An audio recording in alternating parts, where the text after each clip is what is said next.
Hi everyone, welcome back to my channel. This is Cedric Villain.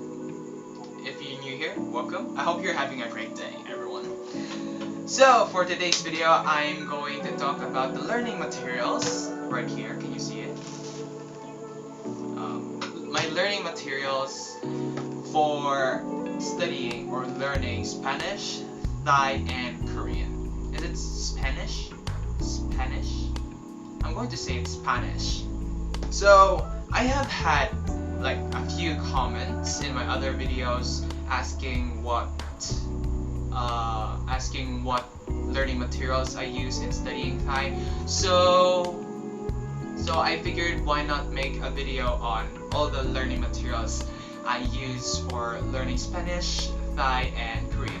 But if you're curious to know what books, what textbooks, what website, what free website, and what free modules I use in learning those languages, just stay tuned. Let's go in Spanish first. Okay, so right here I have 3 books for learning Spanish. Let's start with this small one. So this one is a paperback packet book, as you can see. It's a See It, Say It in Spanish, and it's written by Margarita Madrigal. So basically this book is full of basic sentences, like basic sentence construction, and also vocabulary. Like this book is full of Spanish vocabulary. I use this when I feel memorizing stuff. Yeah, because that's a given. If you are learning a language, you have to, memorize stuff. So also it features a very shallow discussion on how Spanish conjugations or Spanish verbs work, but it doesn't really dive deep on how it works. It just tells you how to do this and how to do that without a deep explanation. From Spanish vocabulary, let's go to Spanish verbs. This is the textbook I use in studying Spanish verbs, as you can see. The name is The Complete Idiot's Guide to Spanish Verbs. Very suiting for me, as an idiot. I don't know why I'm self-deprecating right now. But here's the book. This book tells you how to conjugate, like, in all types of verbs. Irregular, stem-changing verbs, spelling-changing verbs, regular verbs, reflexive verbs, and all of that. And also, it's easy to digest. It's not that complex. Moving on, there is another textbook I use in learning Spanish. It's called Alpha Teach Yourself Spanish in 24 Hours. It's the 2nd edition.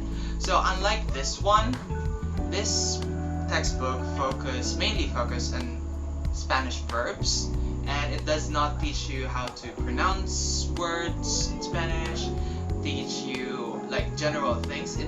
It's just Spanish verbs and conjugations and all of that.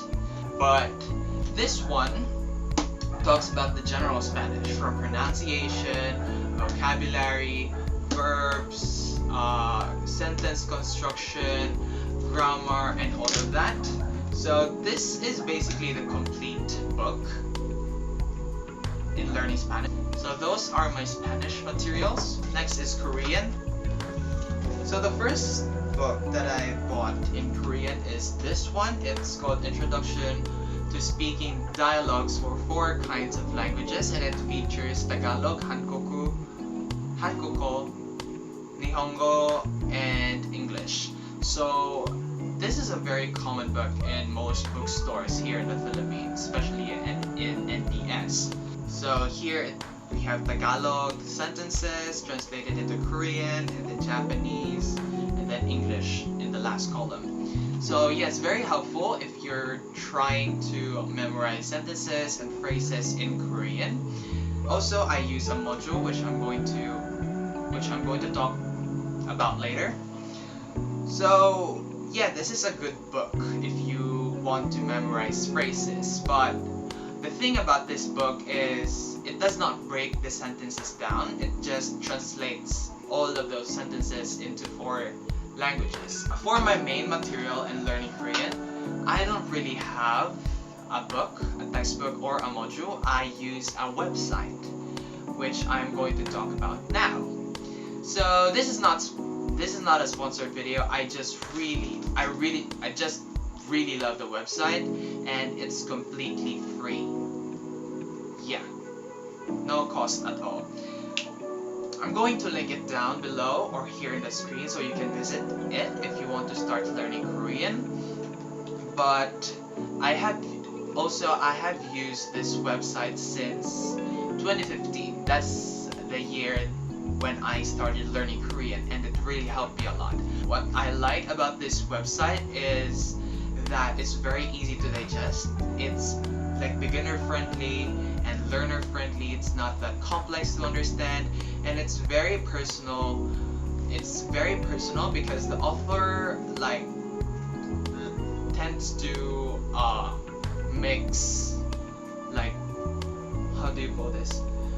Tends to mix his own thoughts and how he learned grammatical principles or structures and vocabularies in the lesson.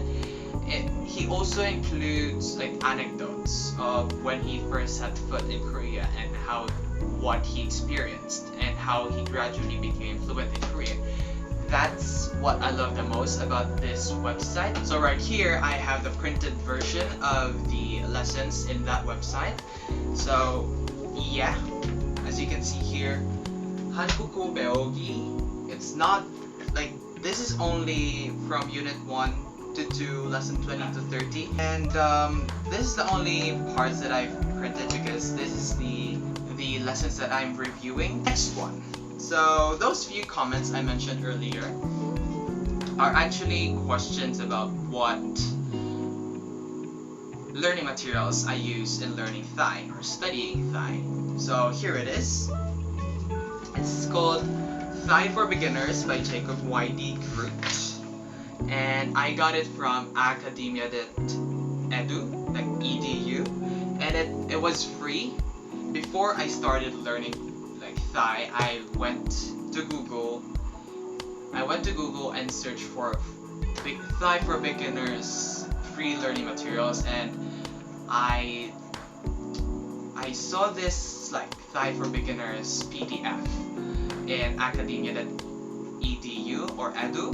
So I went to the site and submitted my email, and the next thing I know, I already have a copy of the book or the module in my Google. So I just went to the printing press and paid for this spiral bound. That's why I have this hard copy of the module. So again, Thai for Beginners by Jacob Y.D. Groot, and I must say it's really easy to use. It's like a complete package from grammar, discourse, dialogue, grammar, vocabulary. It teaches you all of that, and also it teaches you the Thai culture and the history of the Thai language and all of that. It's complete, like it's a complete package. Of course, the Thai alphabet, the 5 tones, the diacritics and punctuation marks, and yeah, there's also like cultural notes, as I mentioned, and also like exercises. And yeah, it has really helped me a lot, and I've used this module since day 1. But of course, I'm not saying that you should have these textbooks or modules. I just wanted to share you what materials I use. You can look for like materials, more cheaper materials on the internet. I am sure there's a lot. Also, you can utilize the internet, like, of course. You can use YouTube videos as your learning materials as well. There's a lot. There's tons of YouTube videos out there talking about how to learn Spanish, how to say this in Korean, and how to express yourself in Thai, and all of that. So yeah, those are the learning materials I use in studying Spanish, Thai, and Korean. And let me know if you're also using the same materials as I am. So that is it for this video. This has been Cedric Dillon. Subscribe to my channel. Follow my Instagram if you want to. Also, See you in my next videos.